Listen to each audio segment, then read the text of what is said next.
Hello, welcome to Yoga Teacher Training Question and Answer Live number 3, Mastering Safe Teaching, Breathing, and Student Connection. My name is Todd McLaughlin. I'm here at Native Yoga Center, and here I'm live so that I can answer any questions that you have regarding teaching yoga. If you're a current teacher and or a teacher trainer or someone who is interested in taking teacher training, I'm here to answer any questions that you have. I will try my best to answer any questions that you have regarding this aspect of the journey. All right, so I have 5 questions that commonly have come or do come my way when people are involved in yoga teacher training programs and or when they're curious about how to conduct a class. So the first one is, how do I confidently offer modifications for common injuries such as like knee injury, wrist, lower back, hips, neck, shoulders in a mixed level class without slowing everyone down or making anyone feel singled out? So, a really good way to strategize to be able to have ways to offer modifications is to design a sequence, design a series of poses. If that's the type of yoga that we're teaching, which we're predominantly focusing on here, is Hatha yoga, which is yoga that involves breath coordination or breathing with posture practice, is to come up with a sequence of poses that you plan to teach. And for each pose that you are planning to instruct, have the simplest version of each posture as the first pose of that posture designation. Start with the easiest one first. So, for example, a warrior pose. Well, a warrior pose can actually be made a lot easier than standing with both feet on the ground and the knee bent and the arms above the head.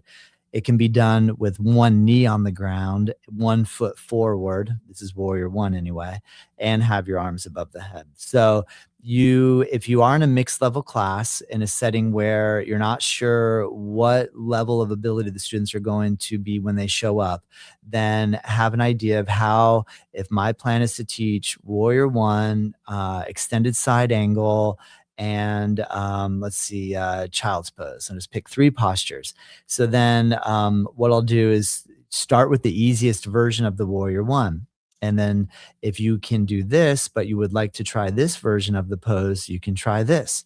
And then that way you can slowly build from the more accessible level up to the more challenging and advanced level.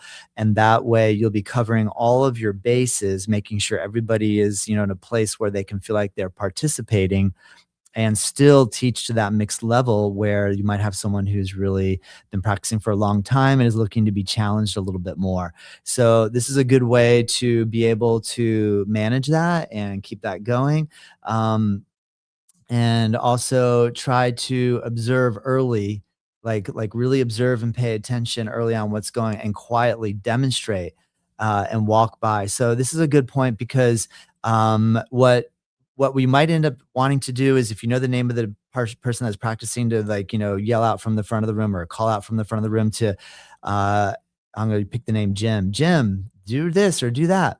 That can work great if you have a good rapport with the group. But sometimes when you're building trust from your students, to go and set up next to them, to stand next to them and demonstrate what they can do without actually even saying anything, like perhaps make eye contact with them so that they get the idea that you are there to assist them, demonstrate what it is, verbally lead the entire group with what it is you're teaching. Like if it's warrior one, you can be talking about how to situate yourself in the warrior one posture, different alignment cues, different emphasis on when to breathe, when not to breathe, and then demonstrate the easier version next to the person that needs it. And that's a good way of being able to do multiple things at once.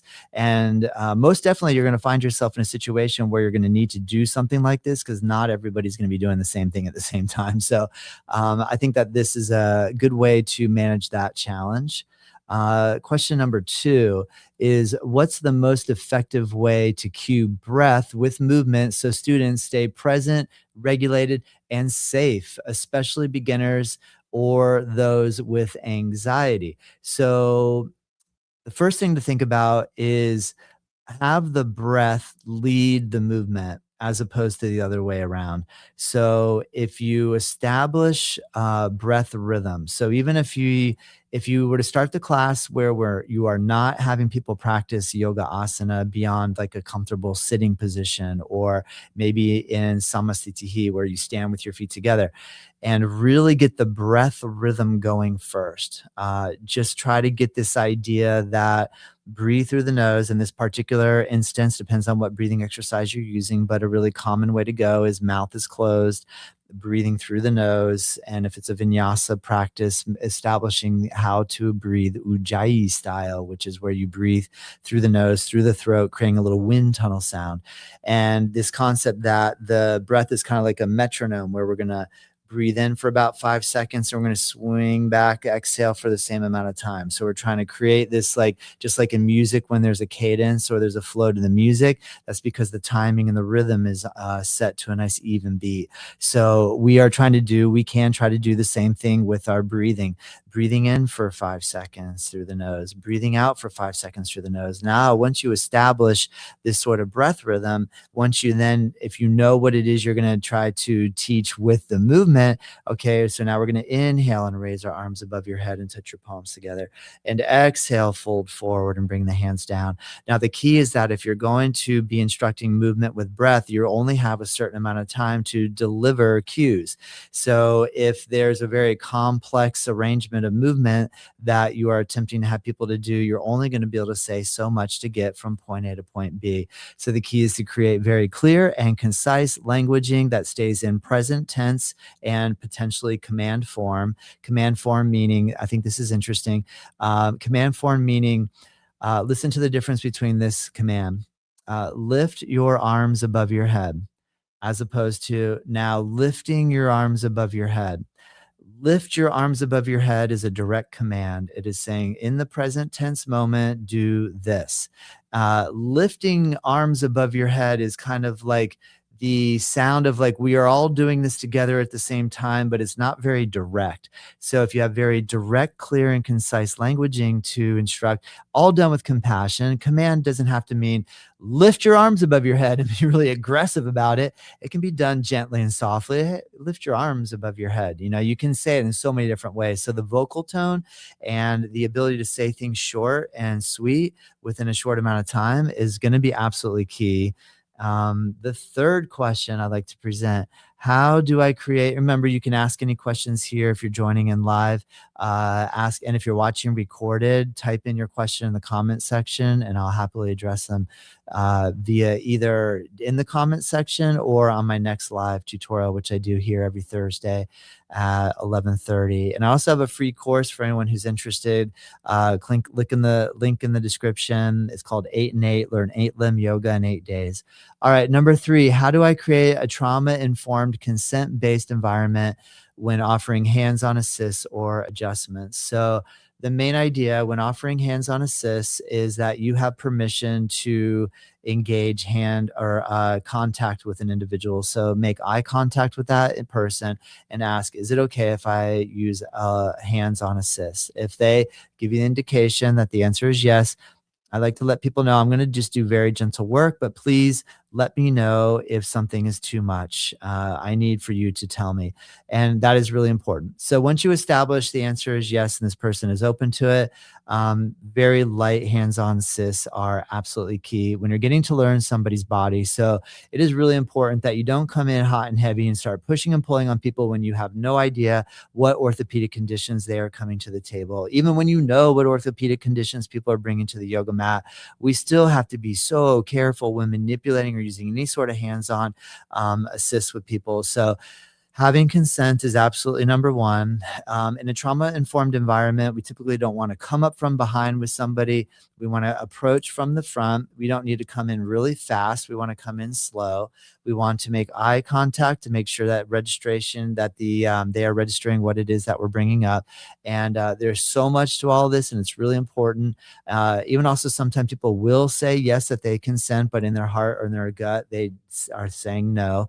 So it's important that we learn how to read these signals. And if in doubt, don't do it. If you feel confident and you have consent, start very gently. And that is something that I think is important to learn from a competent teacher who can guide you in a real live class setting where you can shadow a teacher and have a teacher literally teach you all of this in person.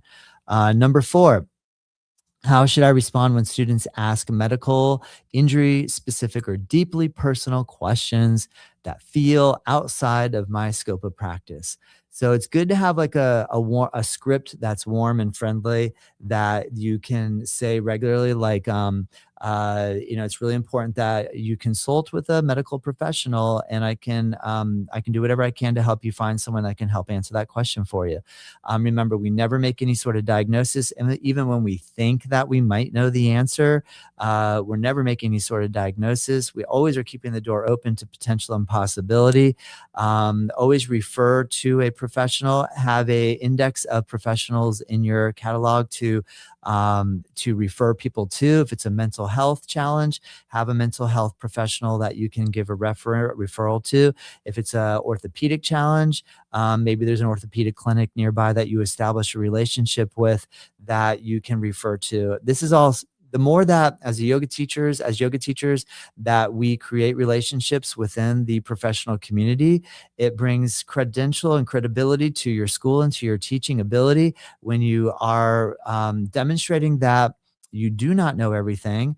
The one thing, a classic Socrates answer would be, the one thing I do know is that I don't know anything at all. But the idea is that we stay humble and that we refer to professionals. And that's very important. After 26 years of teaching, I've had to refer people to all sorts of different places that were outside of my scope of practice. So I highly recommend that you get comfortable with that concept and idea. And the fifth question I would like to address here today is, what practical strategies help new or returning teachers build real confidence and manage nerves when leading classes? So it's always important that if you're going to teach a class that you show up early. Don't come in rushed, come in grounded. Take whatever time it requires for you to come to a place where your own nerves are in a place of calm and steady. If you're really nervous, just one of the ideas that in the beginning is just, come in with a nice, calm, clear, warm introduction that is simple. You don't have to make a big speech. Most people want to kind of just get to the practice and don't want to hear a lot of your own personal anecdotes and stories yet. Like, just get the ball rolling. Usually what happens is that after the first 5 to 10 minutes, your nerves will start to calm down. So have a very clear idea of how you're going to start the class, have a clear languaging structure, and practice in front of a wall, practice out loud in front of a mirror, practice stand on your yoga mat when no one's around, and practice your script of what you're going to say when you come in. The more that you put practice and attention to what you're going to say, that's going to help calm your nerves because you know what you're doing. And even if you're like, I don't know what I'm doing, well, you got to practice. That's how you're going to know what you're doing. So do these things in a private environment, in front of a mirror, in a room, in front of a wall, or in front of a video or anything or your friends or your family. And that really helps. And just get in there and start doing it. That's really my best advice I can give you. Find your friends and family in an informal setting and start teaching to someone that you feel super comfortable with, and just do something really simple with them. And that sort of engagement will help you when you go into the public sphere or even a public class, where you are now engaging in front of people that you do not know. And another thing that I would recommend is trust that even though you don't know somebody, we all are connected. So just like you're teaching your best friend, imagine the person that you maybe are nervous around, that's your best friend, or that's your mom, that's your dad, that's your brother, your sister, that's your friend. So that stuff all can really help when you're getting the ball rolling. All right. I hope this helps. If you have any specific questions, remember, reach out to me. My email is info@Native Yoga Center. And I'm grateful you're here. And I look forward to our next live session every single Thursday at 11:30 a.m. Eastern. All right. Thank you.